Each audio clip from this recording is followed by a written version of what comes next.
কি ব্যাপার? তুমি এমনি মুখ গুমরা করে রাখছো কেন? কি হয়েছে তোমার? কি কথা বলো না কেন? তোমার বংশধর যদি তোমারে সর্বহারা কইরা ফেলা, তোমার কাছে তো মুখ খোলা যায় না। সত্যি কথা বললে তো তোমার গায়ে ফুসকা বইরা যায়। বেকার বেকার তোমার কাছে কোনো কিছু বললে কেন সংসারে অশান্তি করব? আমারে কও তো। আজারে পেশাল না কইরা কি হয়েছে আমারে বলো। একদিন বলছি, আমার সামনে মুখ গুমরা করে থাকবা না। কে শুনে কার কথা? কথারে কোনো পাত্তাই দেয় না। তোমার মা আমার ব্যাগ থেকে 5,000 টাকা চুরি করে নিয়ে গেছে। সত্যি কথা বললে তো তোমার রাগ হয়, সেই জন্য এতদিন বলি নাই। আমার মা টাকা নিছে, আমি বুঝলাম। তাই বলে তুমি আমার মারে সুর বলবা? এটা তো আমি মানব না। খবরদার, আমার মারে নিয়া আর একটা কথাও বলবা না। আজকাল সুরেরে সুর বলা যায় না। আমার টাকা খাইয়া যদি তোমার মা হজম করতে পারে করুক, আমি আর তোমার মারে কিচ্ছু বলবো না। তুমি যে আমার মারে সুর বলছ, এরপরেও কি তুমি ভাবো তোমারে নিয়ে আমি সংসার করব? আমি বাসায় ফিরার আগে তুমি চলে যাইবা। আমি আইসা যেন তোমারে না দেখি। তোমরা আমার সাথে অন্যায় করলা, আর তুমি বলতাছ আমি যেন বাড়ি ছেড়ে চলে যাই। হ, তুমি আর আমার বাড়িতে থাকতে পারবা না। চাইলে তুমি তোমার সন্তান নিয়ে যাইতে পারো।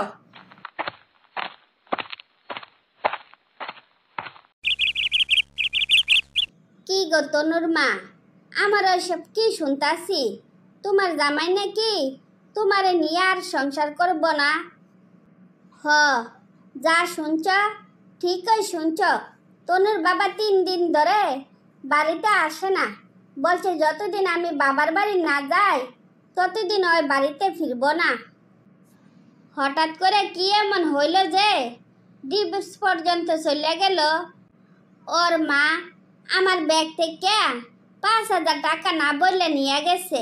রাগের মাথায় ওর সাথে ওর মারে সুর বলছি দেখা ওর মাইন্ডে লাগছে। তুমি এত বোকা কেন? তুমি জানো না যে আমার মা বোন যতই অন্যায় করো তাদের নামে কোনো বদনামি করা যায় না?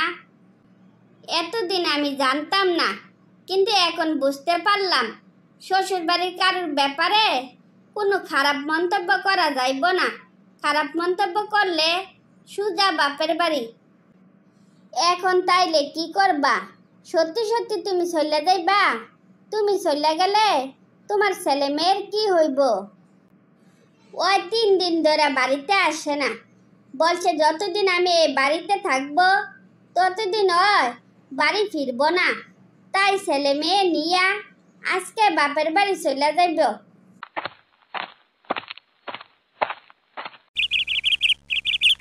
কি রে সাব্বির, শুনলাম তুই নাকি তোর বউরে বাড়ি থেকে বের করে দিছস।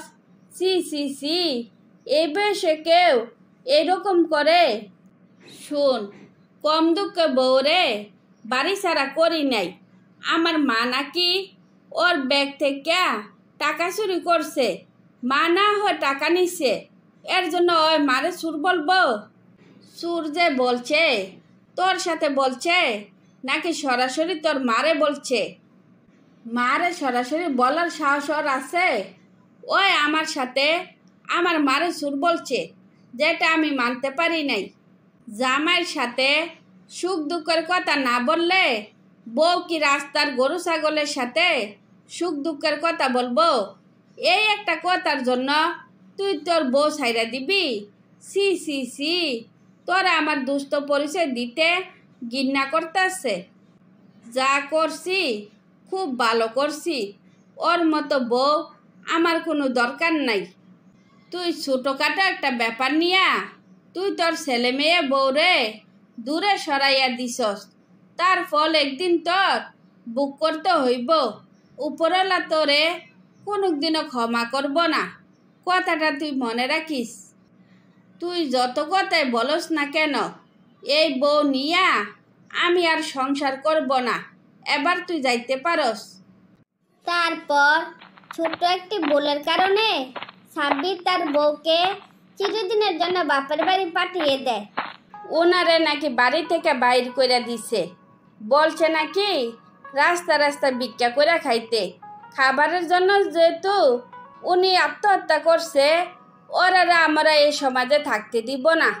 বৌমা, সকাল 11টা বাজে, তুমি কি আমারে কিছু খাইতে দিবা না?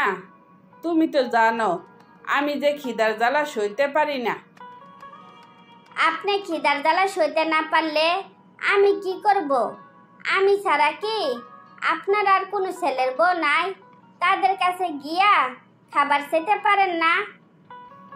তুমি এইসব কি কইতাছ? তোমার না আমারে বাক করলা। এক মাস করে আমি সবার ঘরে খাবো, তাইলে আমি অন্য ঘরে গিয়া খাবার চাইব কিভাবে? আমারে তুমি বলো। এত বলা বলি করতে পারবো না। ঘরে যা খাবার ছিল সবাই খাইয়া ফেলাইছে। দুপুরবেলা রান্না করলে তারপর এসে খাইয়েন। তুমি এটা কথা বললা? এতক্ষণ আমি না খাইয়া থাকবো? এত কষ্ট কইরা ছেলে মেয়ে বড় করলাম, আর আজকে আমি খাবারের জন্য এই ঘরের দুয়ারে ওই ঘরের দুয়ারে ঘুরে বেড়াই? আপনি এই ঘরের দুয়ারে ওই ঘরের দুয়ারে না ঘুইরা যদি রাস্তায় গিয়া কারোর কাছে হাত পাততেন, তাইলে এতক্ষণ আপনার খাবার জোগাড় হইয়া যাইতো। আমার কানের কাছে আর জ্ঞানের করণ লাগতো না। সি সি সি, তিনটা ছেলে থাকতে তুমি আমারে বলতাছ আমি ভিক্ষা করে খাইতাম? এই দিনটা দেখার আমার বাকি ছিল। আপনি তো কোনো কাজ বাজ করতে পারেন না, তাইলে ভিক্ষা করে খাইলে অসুবিধা কি? আগে আমার মতো বয়স হোক, তারপর বুঝবা ভিক্ষা করলে অসুবিধা কি। তো আমার সাথে যা করছো তা মোটো তুমি ঠিক করলা না। ঠিক ঠিক পরে বুঝবো। এখন আমার চোখের সামনে থেকে দূর হন তো। আমার আর জ্ঞানের ভাল লাগতেছে না।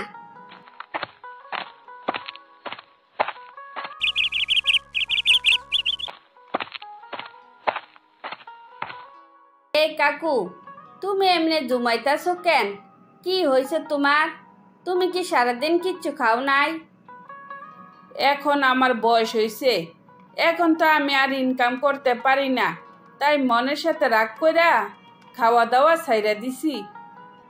কাকুর কি বয়স হওয়ার সাথে সাথে মাথা নষ্ট হইয়া গেছে নাকি? আপনি এসব আবল তাবল কি কইতাছেন? বাজান রে, আমার মতো বয়স যখন হইব তখন বুঝতে পারবি আমি কেন আবল তাবল কথা বলছি। কাকু, তুমি আসল কথাটা কও তো, তোমার কি হয়েছে? তুমি এভাবে উল্টাপাল্টা কথা বলতেছো কেন? ছেলের বউরা 2 দিন ধইরা আমারে কোনো খাবার দেয় না। খাবার চাওয়াতে আমারে বলে আমি নাকি ভিক্ষা কইরা খাইতাম। এতক্ষণে আমি বুঝছি তুমি কেন মনের সাথে রাগ করছো। তুমি এখন আমার সাথে চলো তো, আমার ঘরে থাকবা, আমার ঘরে খাইবা। না রে বাজান, এ বয়সে তোরে আর জ্বালানোর কোনো দরকার নাই। তোর বউ যে শেয়ানা, আমারে নিয়া গেলে তোর ঝাড়ু দিয়া দৌড়াইব। তুমি তাইলে থাকো, আমি তোমার জন্য খাবারের ব্যবস্থা করতাছি। তুমি কিন্তু কোনোখানে যাইও না। তুই শুধু শুধু আমার জন্য কষ্ট করিস না। আমার যেহেতু কোনো থাকা খাওয়ার জায়গা নাই, যেদিকে চোখ যাক সেদিকে চলে যাব। আমি আর এই মুখ কারোর সামনে দেখাতে চাই না। ভালো থাকিস তোরা, হয়তো আর কোনো দিন দেখা হইব না। তুমি চুপ করে বসো, আমি যাবো আর আসবো, কোনোখানে যাইবা না কিন্তু।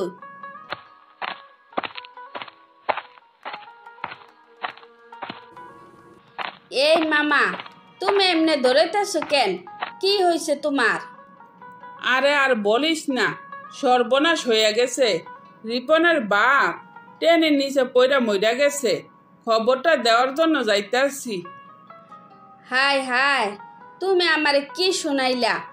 আমি না ওনারে বইলা গেলাম ওনার জন্য আমি খাবার আনতে যাইতাছি। এই ফাঁকে উনি এটা কি করলো? উনি নিজেরে এইভাবে শেষ করে দিল।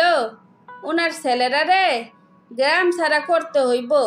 চলো আমার সাথে, ওরারে আমি আর গ্রামে থাকতে দিব না। কি এমন হয়েছিল আগে আমার বলবি তো? ওনারে নাকি বাড়ি থেকে বাইর করে দিছে। বলছে নাকি রাস্তা রাস্তা ভিক্ষা করে খাইতে। খাবারের জন্য যেহেতু উনি আত্মহত্যা করছে, ওরারে আমরা এই সমাজে থাকতে দিব না। বাপ মার সাথে এত বড় অন্যায় করছে, ওরারে এলাকায় থাকতে দেওয়া যাইব না। তারপর বাবার মৃত্যুর পর প্রতিবেশীরা ছেলেদেরকে এলাকা থেকে বের করে দেয়। দুঃখ কষ্টে জীবনযাপন করতে থাকে।